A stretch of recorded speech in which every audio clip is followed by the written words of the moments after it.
It's time for the Stain Game with your host, the one and only Justin Menezes.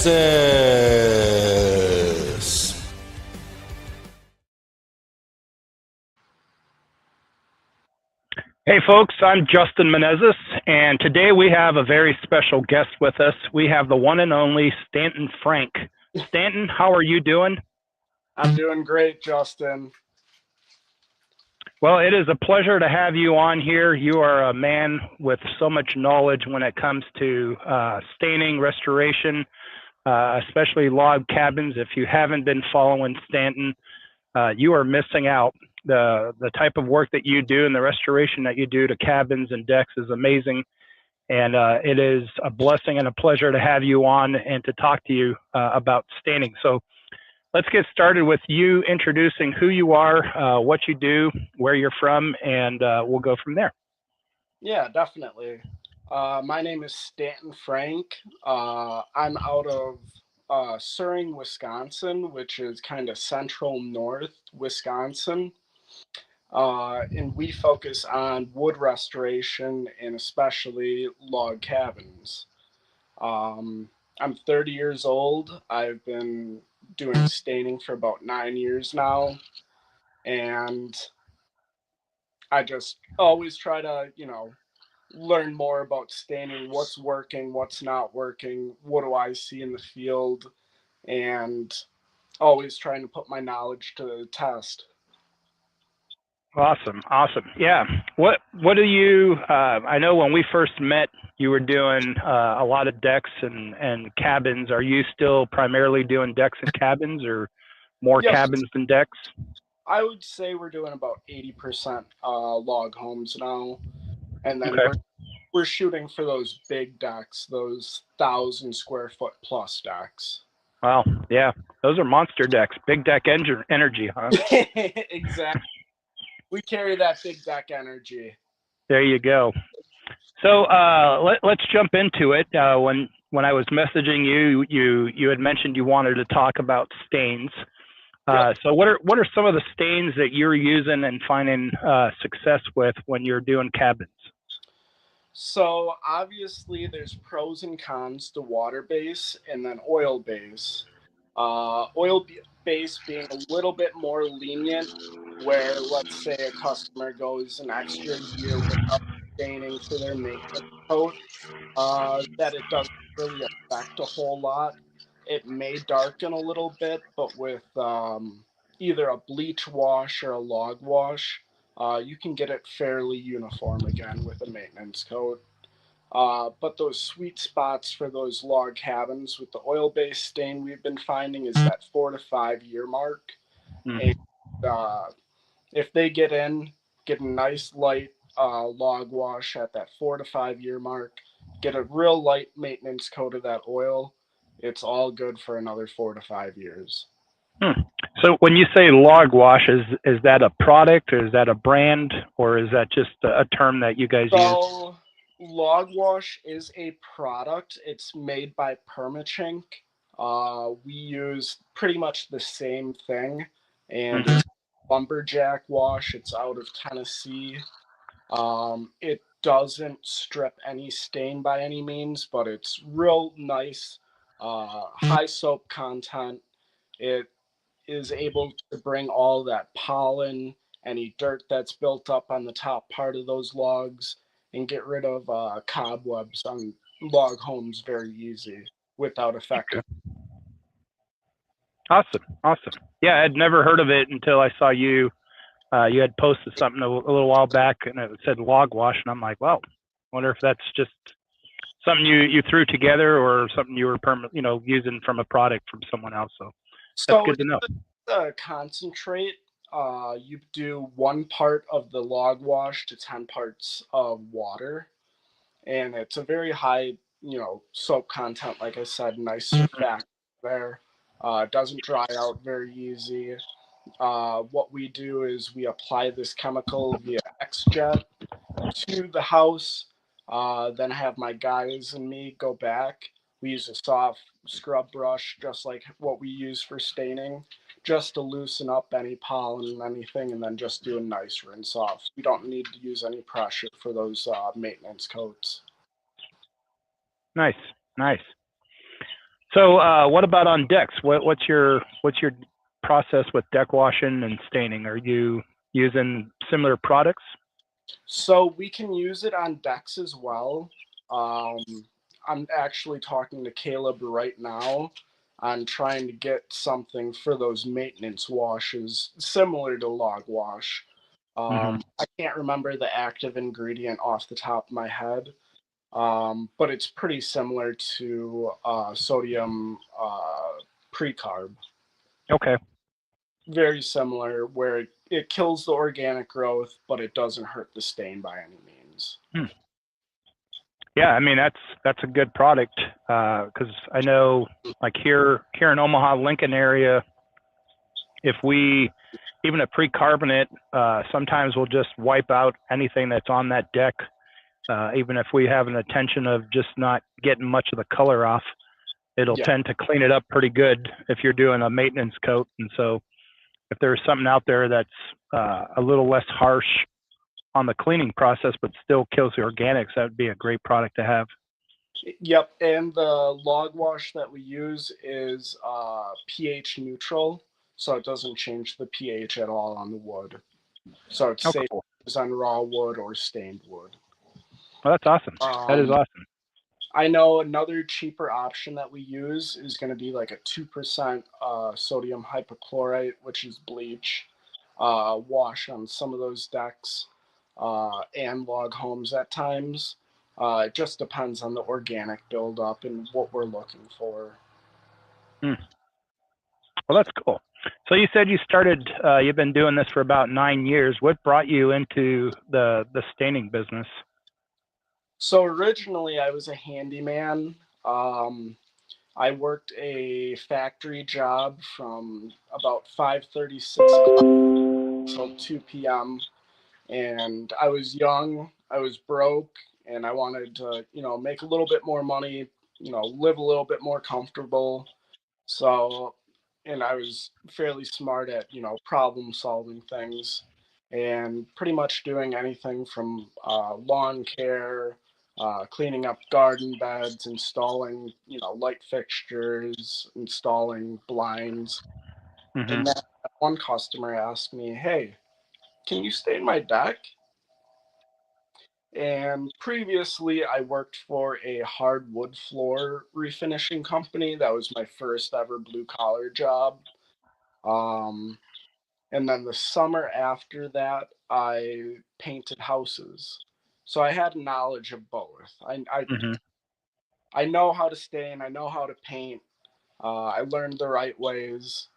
And then it was just coming down to getting my own tools and then, bringing it alive and figuring out what works best, what doesn't work, and then always going back and problem solving those issues, that we had on the job site. What could have been better? Mm-hmm. And then it's always taking it, how can we speed things up? What tools are working? What should we, have a goal to buy? Yeah, yeah. Well, and yeah, and consistently looking at what we're doing and what we're not doing, what we can do better or not do better on. I think that's a huge part of personal improvement and especially business improvement. So what brought you? So I guess I know what brought you. For those who don't know you, well, what led you into the cabin washing and staining aspect of things? So originally we started out just hammering out decks. After that first deck, we just had a repeat of customers asking, "Hey, can you stain our deck? Can you stain our deck? Can you stain our deck?"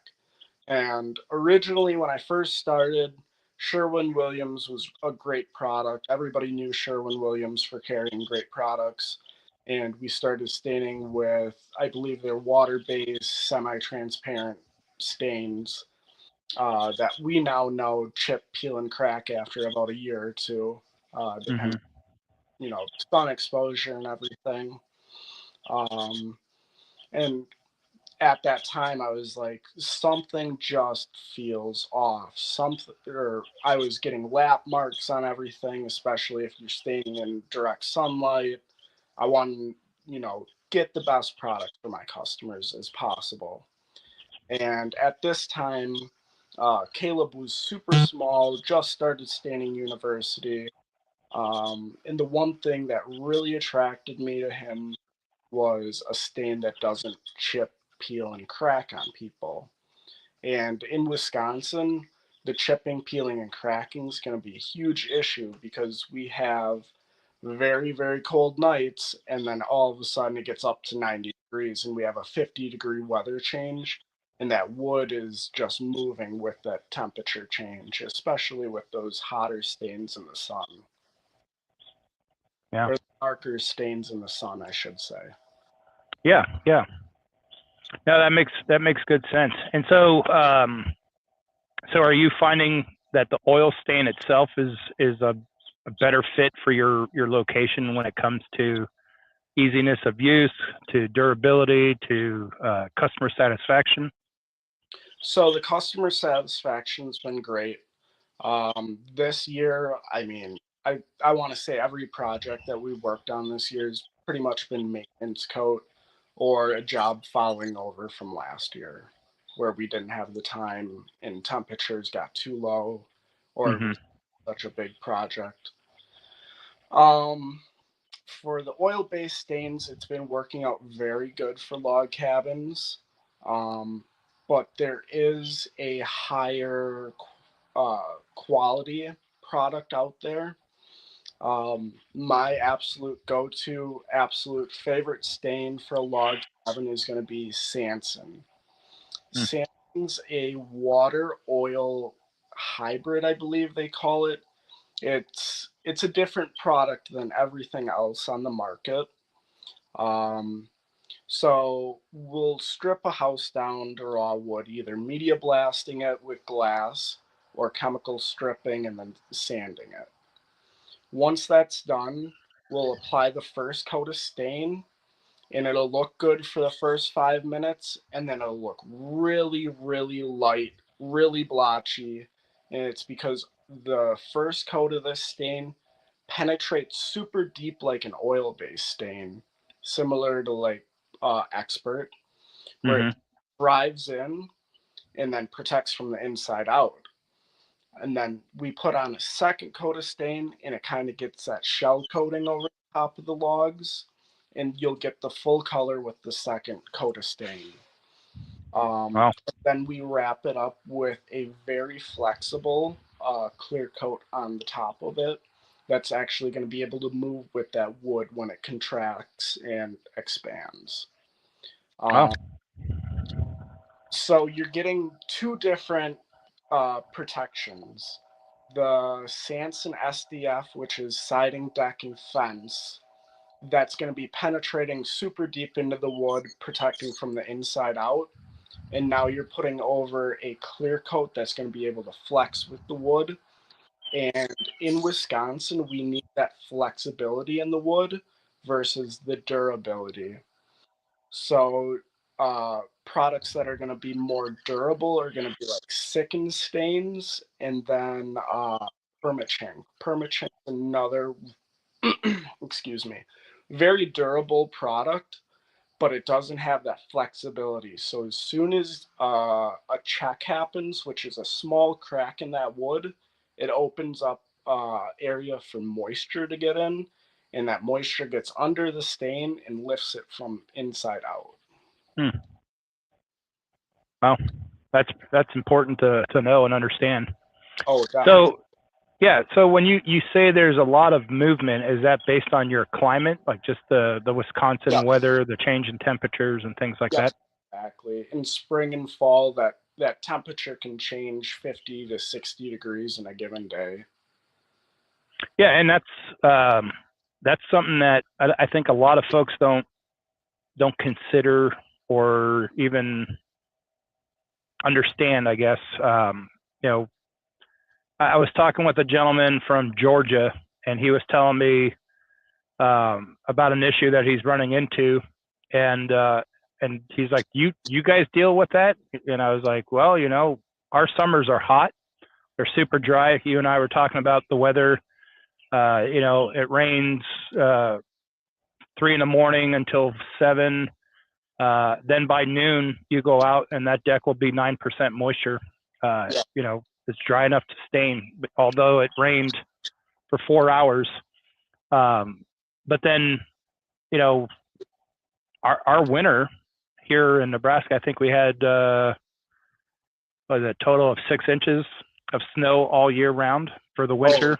And we had temperatures in the 50s, 60s, December, January, February, where people were calling for us to come and stain, which usually we get a phone call and it's like, can I get an estimate once the winter's over? And this year, just kind of an odd year, but it's important. I guess what I was trying to get at and started rambling is that every area in the country, every region is so different. And so you have to accommodate for your climate, your region, your changes in weather, the way the wood's going to shrink or it's going to expand because of moisture, direct sunlight, the heat. Like somebody in Arizona, I'm sure, is dealing with completely different problems and questions with weather compared to what you are in Wisconsin or I am in Omaha. Yep, exactly. It's just that's a cool product. It's just going to be figuring out which stain's going to last the longest and what's able to actually hold up and what your maintenance is going to look like. And what I've seen a lot of is these builders building beautiful homes up here, beautiful, but slapping on just like a cheap coat of Cabot or, now PP stickings, and they'll be putting that on everything. And homeowners 3 years down the road are having issues with all their wood that's just been installed. Yeah, and give people a perspective when you're speaking of homes. Like I called it a cabin, and you talked about a log home. Yeah. So when you're talking job size, what's an average home that you deal with when it comes to cabins? So there's a lot of homes up by me that are going to be typically something like a 25 by 35 cabin, relatively small, about 1,500 square feet of wood. So it's fairly easy. Highest peaks maybe 12 to 15 feet. And then on the other hand, we have giant cabins that are typically on lakes, and those are reaching between 2,500 square feet all the way up to 4,000 square feet. Yeah. So when I say cabin, I'm thinking old school lake house, like you mentioned, like the 1,200 to 1,500 square foot. Yeah. But a lot of the homes, especially the ones that I see you working on, are like massive log homes. They're crazy. I know the one project we're on right now that's carried over from last year is a resort, and it's 2 giant Airbnbs, and I believe it's somewhere between 7,000 and 8,000 square feet off the top of my head. Wow. Yeah. All right. So something I remember last time we got together, I think it was at Joe's Stain and Seal event a few years ago. Yep. Are you still monkeying around on ladders, one pinky hanging onto a ring or rung of the ladder while, you got your your brushes going and you're like, oh, better change a finger? Yeah. Or have you gotten more into quite a bit? I know 2 years ago we had a giant restoration where I threw my back out, and it wasn't right for about 2 years. I could work, I could do everything, but man, by the end of the day, I was just spent. I know this year my plans are to get a nice lift and just on every job. Even if we don't have to, it's going to be so much less labor on the body than climbing ladders constantly. That's the one thing I've noticed since getting a little bit older. Every year the body hurts just that little bit more. Yeah, I was working with my oldest boy this morning, and he was telling me how he had a late night snack and he ate like a Little Caesars pizza. And I'm like, you and the wife ate Little Caesars pizza? No, I had like a whole pizza.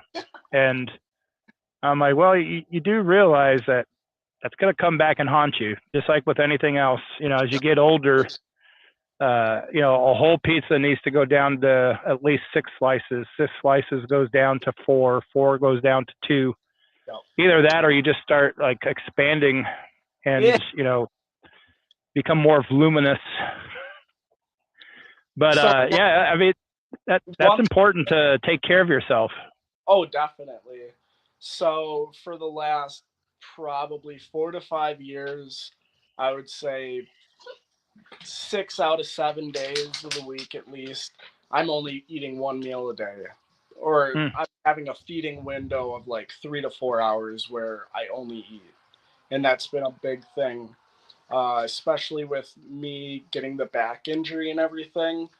I haven't been to the gym as much, and I've still stayed nice and lean, nice and muscular, just eating 1 healthy meal a day. Oh, yeah, that's awesome. That's awesome. Yeah, you gotta take care of yourself. All it takes is one misstep or one slip. I was doing an exterior last week and on a metal roof, and that roof was slick as all can be if you put your foot on a tarp, and it's like riding a potato sack down those old metal slides. And man, I misstepped and I went flat on my chest, elbows hit the roof, and I caught one of the grooves. And I'm glad I had the shoes on that I did because they had great traction. So my toes automatically like were gripping as brakes, or otherwise I would have gone over the edge for about 12 foot right onto a concrete slab. Oh. And my daughter was there watching the lift, making sure it stayed level so it wouldn't turn off on me. And she's looking up at the bucket and she's like, Dad, where are you? I'm laying on my chest and I'm just like, oh, damn it, that hurt like good dickens. Yep. But yeah, safety. In my trade or the Widowmaker, nothing sucks more than working with a metal roof. Yeah, I didn't realize how slippery those things were until I stepped on that tarp, and then like I was sliding. There was nothing that was going to stop me, and so thank goodness. There's no good way to work on them. If somebody could invent something to work on a metal roof, that would be a blessing. Yeah, and I mean, like my son and I, we were talking about it, and he's like, "Yeah, I don't, because you can't really wear like those spike boots that they use for asphalt roofs because it's not going to catch on the metal." Yeah. And then even if you've got like rubber tennis shoes, at some point, even that rubber will start getting a little slick, and then if you're spraying anything on there, it gets wet or oily. You're going. It doesn't matter if you have rubber shoes or if you're wearing tap shoes, that metal gets slick. So what I've noticed is metal roofs are a pain no matter what. The worst are when there's a bunch of pollen and dirt buildup on them. That's probably the worst, but I mean, anything that we're doing for staining, if it's either blasting, if it's using chemicals in a power washer, if it's using stain, it's just so hard to work around. It's almost impossible. Yeah, so media blasting, you talked about you're using glass. What have you found to be the pros and cons versus like media blasting versus a chemical wash? So media blasting is super nice versus chemical washing just because you're not spraying those chemicals. Chemicals aren't getting on your body.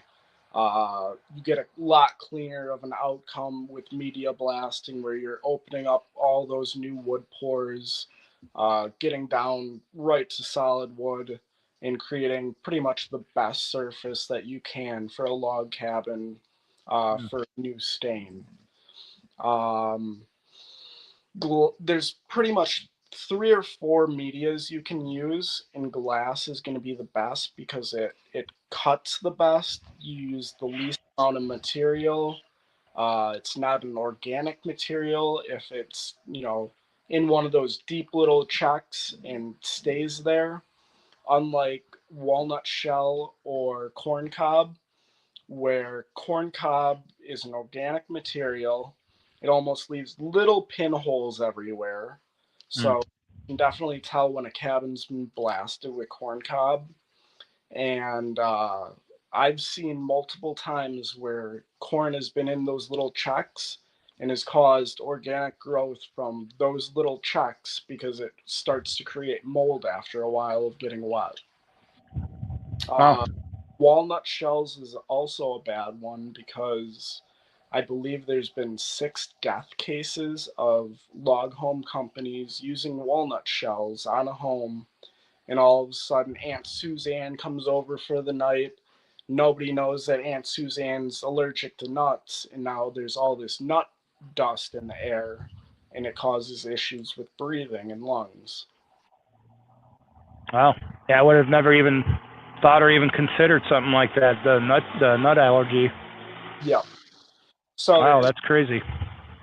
a lot of the old school guys still recommend corn, but at the same time, it's one of those organic materials. You're going to be using about 30% extra material on that cabin to get it actually stripped, and you're leaving a rougher finish.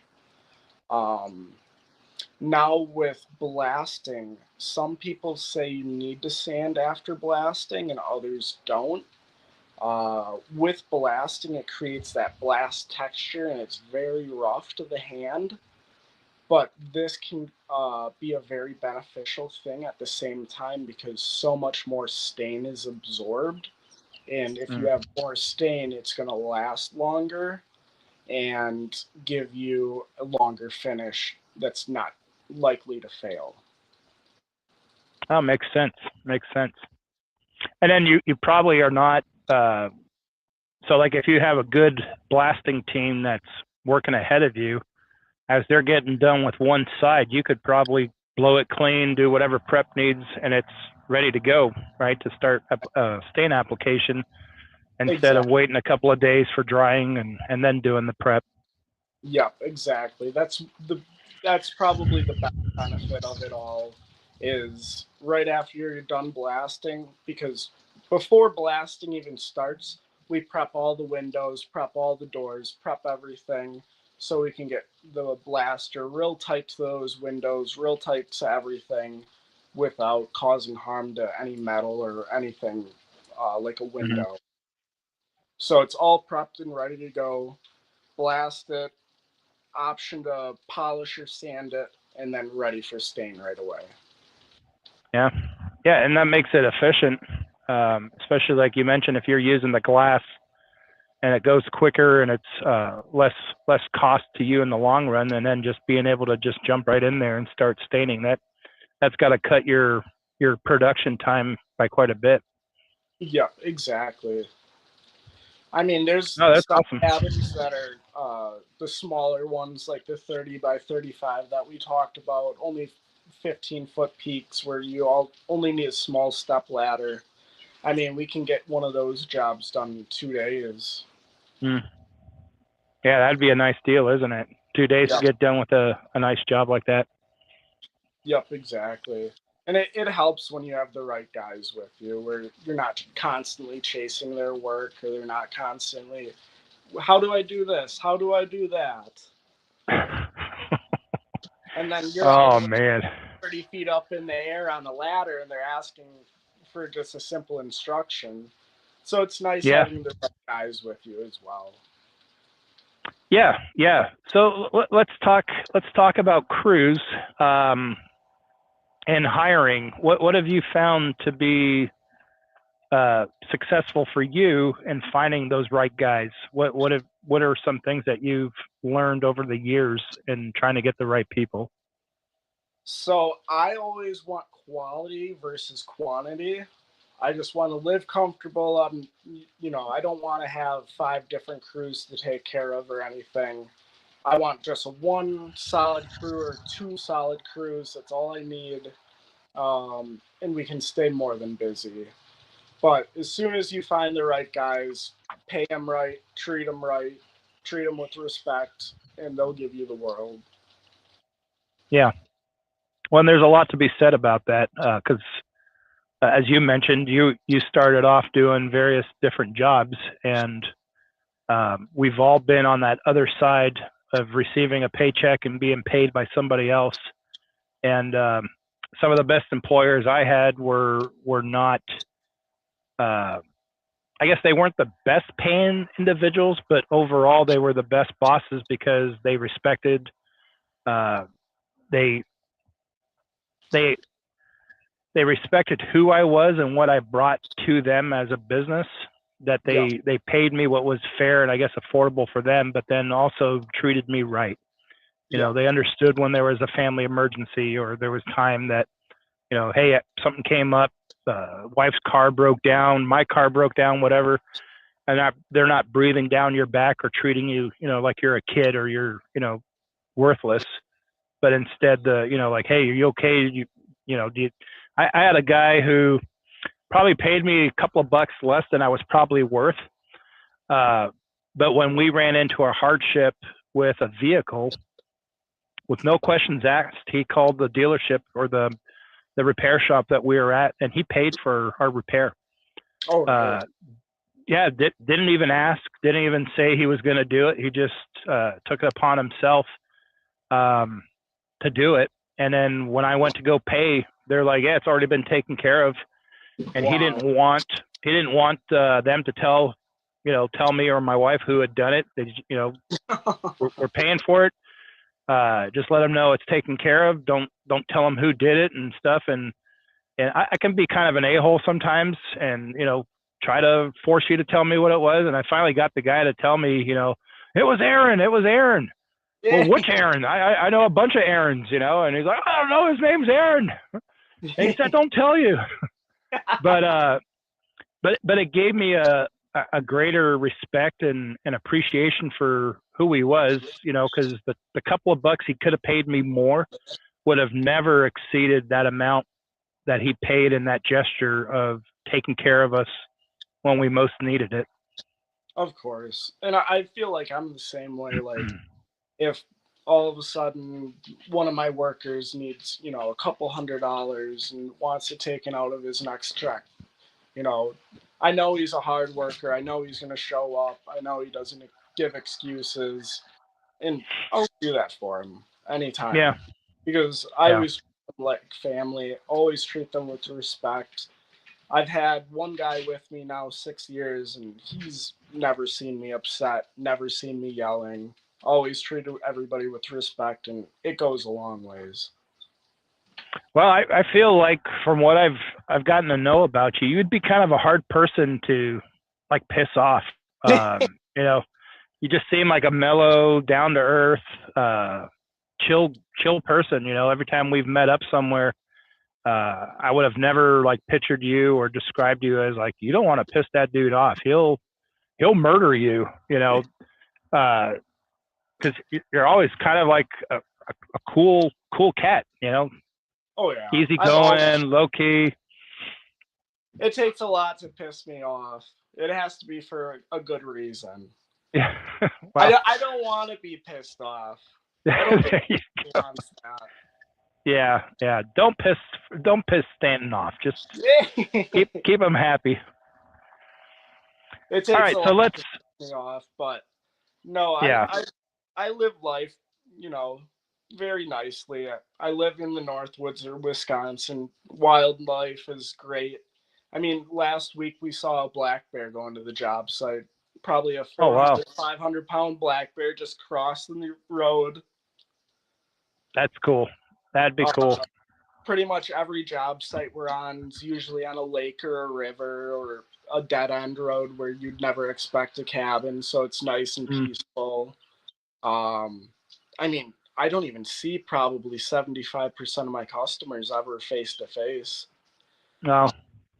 A lot of our customers have second homes up in the north part of Wisconsin. They come up maybe 5 times a year, but they want it maintained. They want it to last. They want to be able to pass it down generation after generation. So a lot of our customers are definitely, the weekenders or come up for, all the holiday events.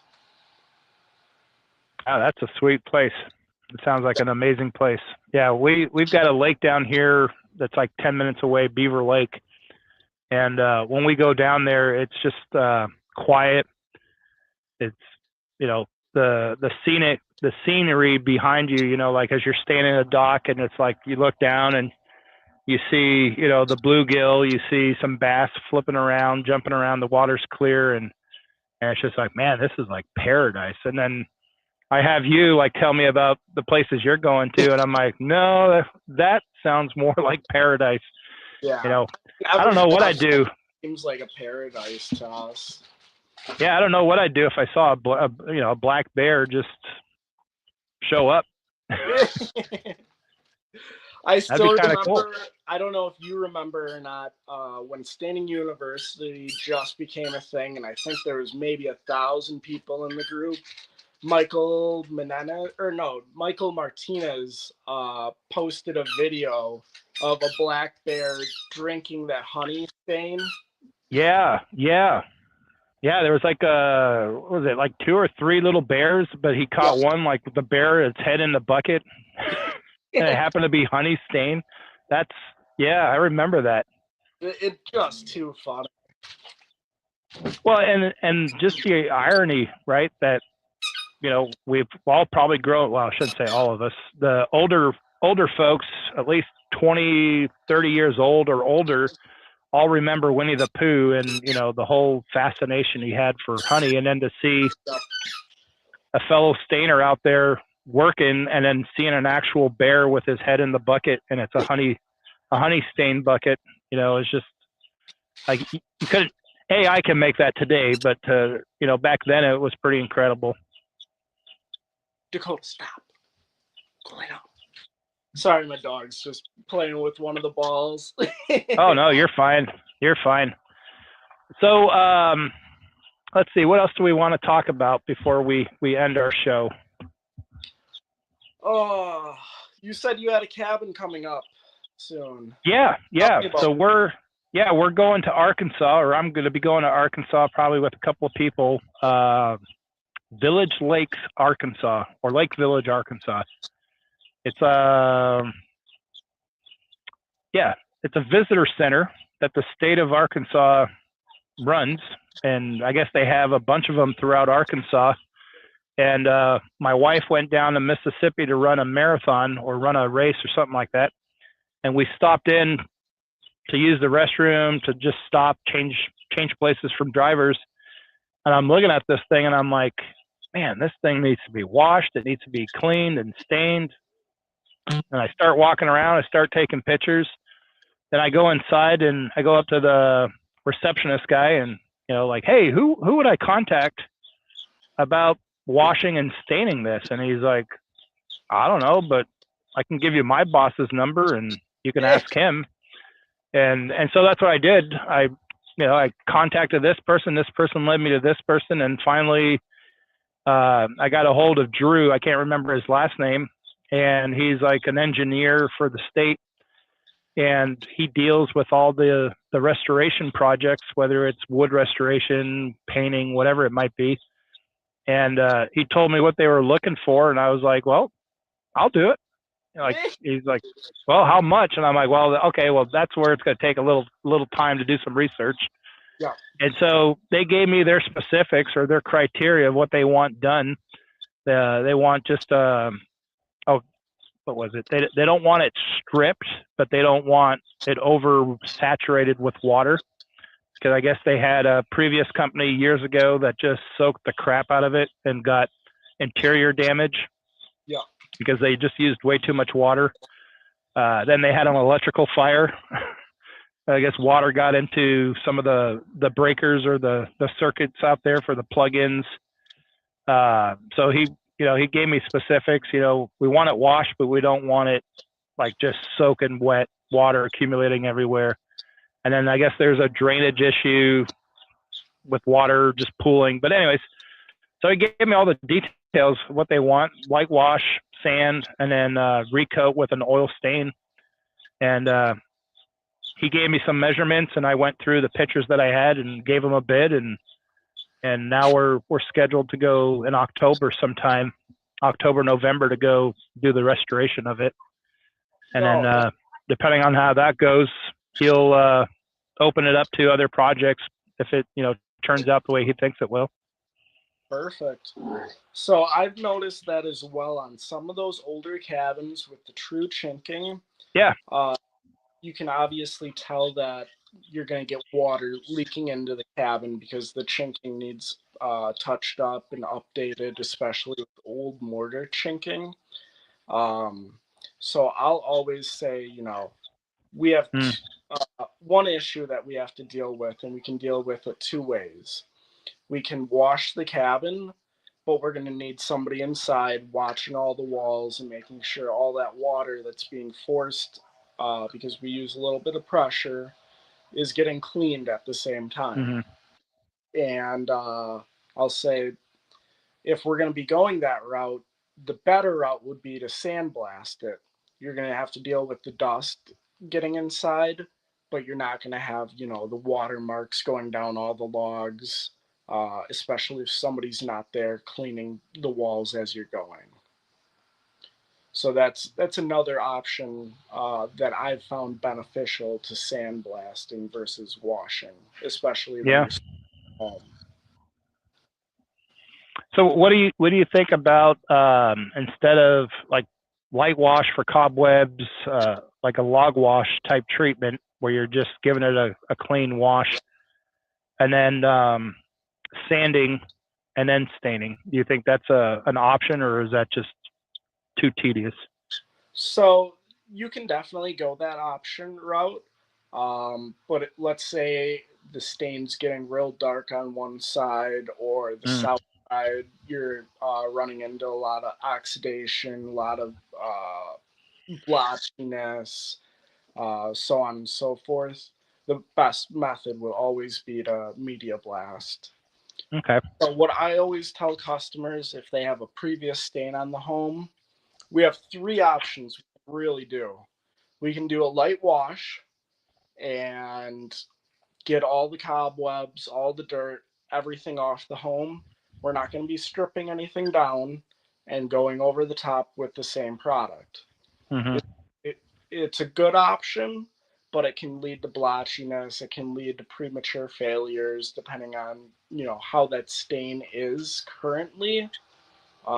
Because if it's already failing and you do light sanding touch-ups just to get those cracks, chipping, peeling to be smooth again and get down to a nice hard surface, you're obviously going to have part of that wood that's going to have two coats of stain on it now, and then one part where you just sanded only having one. Yeah. That would be the good option. The better option is going to be to strip it down with our two-step chemical wash, where we use potassium or sodium hydroxide, pulling all of that old stain off, and then using the oxalic acid to brighten everything up, and then sanding it.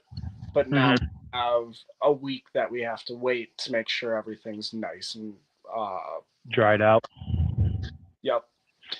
And obviously, sometimes with chemical stripping a large home like that, there might be an area where, 3 layers of stain have got overbrushed or something, and you're only pulling off the first layer or two, and it can be a little bit blotchy at times, even with sanding. So you're pulling off about 90 to 95% of that old stain with chemical stripping. It's a good option. It's a better option than the first. And you can start over with a brand new color. And there's always the best option, which is media blasting, and that's going to pull everything off very quickly, very effectively, and get down to that solid wood again. Yeah, I'll have to look into that, because the current stain that they have on there is an oil stain. Trying to remember if it was Armstrong. Might have been Ready Seal, believe it or not, that they put on there. And yeah, it's fading. I mean, the from what I saw personally there, you probably, if it was a deck, Now I do a cabin or two, maybe a year sometimes. And, Yep. and I say cabin, I'm talking, 12, 1,600 square foot.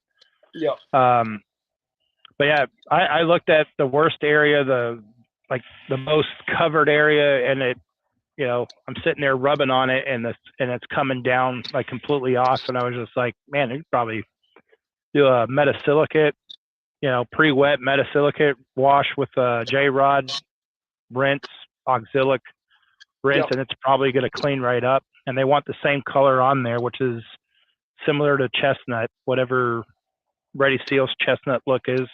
Okay. So like a brownish look to it. So I've noticed with any other penetrating oil, you can use another penetrating oil, especially if it's gone those 4 to 5 years and doesn't have a whole lot of oil left in it. Yeah.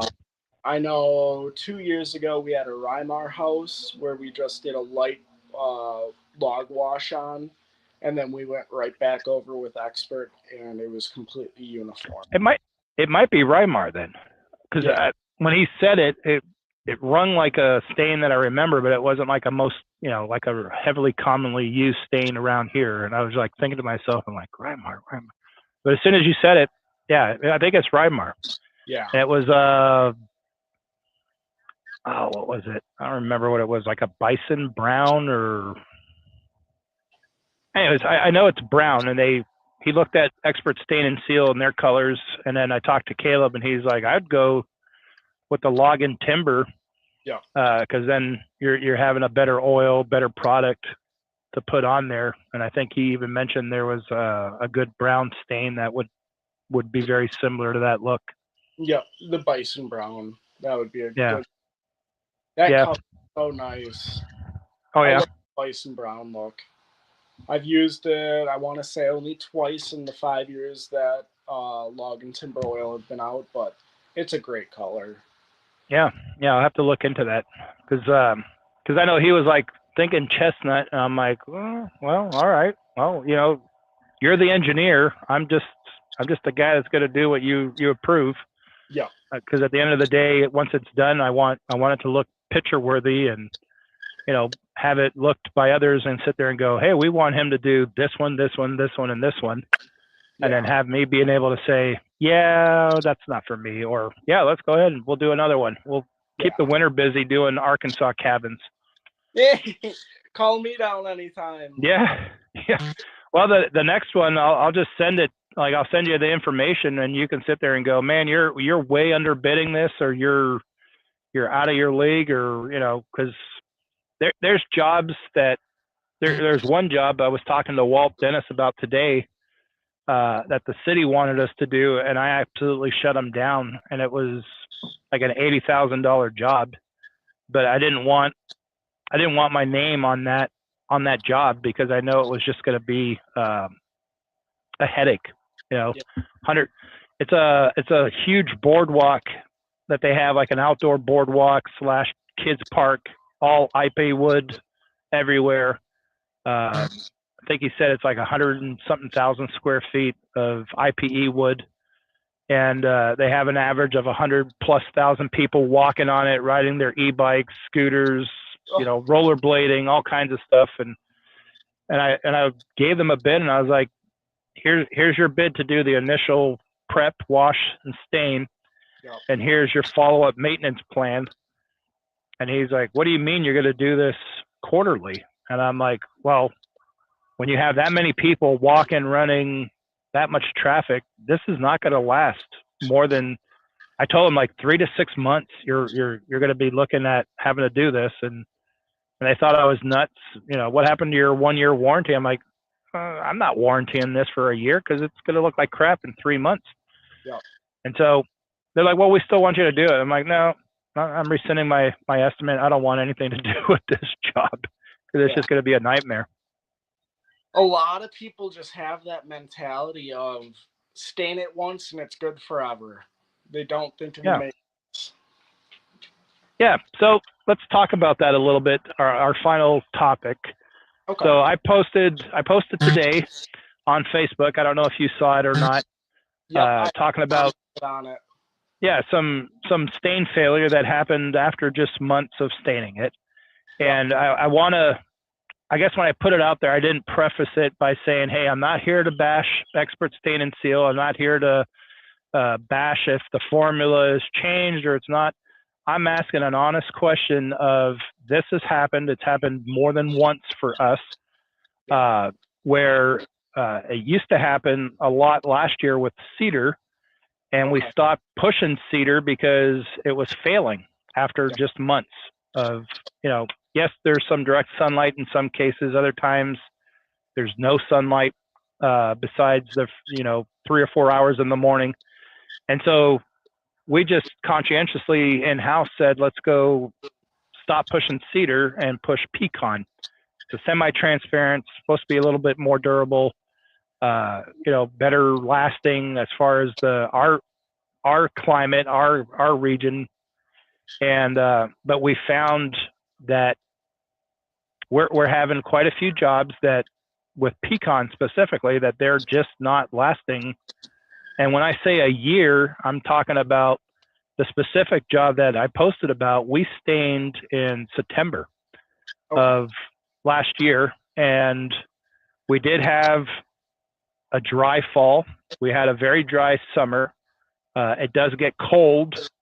We're in Nebraska, so our winters are still cold, but we also had very warm winter, right? So we had probably more direct sunlight than we normally would, but I just figured I wanted to ask, like, is there something that, so again, not bashing, not not questioning the stain, just trying to figure out why the stain is not lasting more than a year at a minimum, let alone months. And so that's what the post was intended to ask.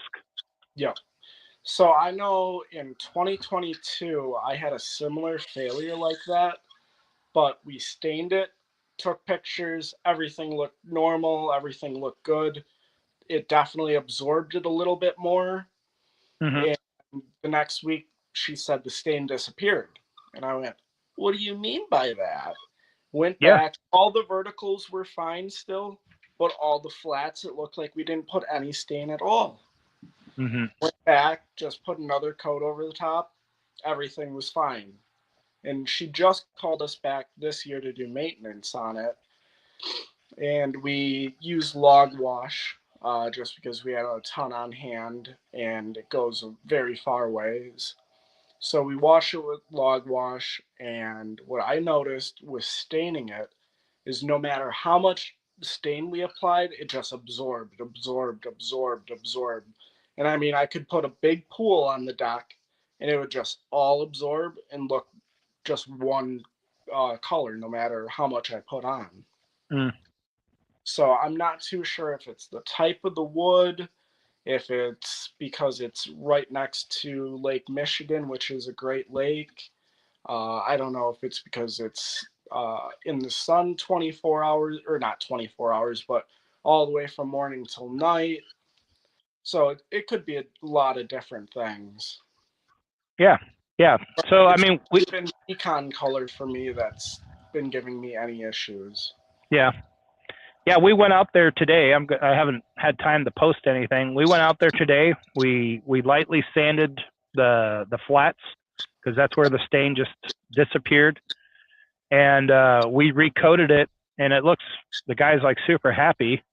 And his biggest question was like, why did it only last a few months? And I'm like, well, I could give you Justin's ideas. It's super dry wood. It's the deck is 4 years old now.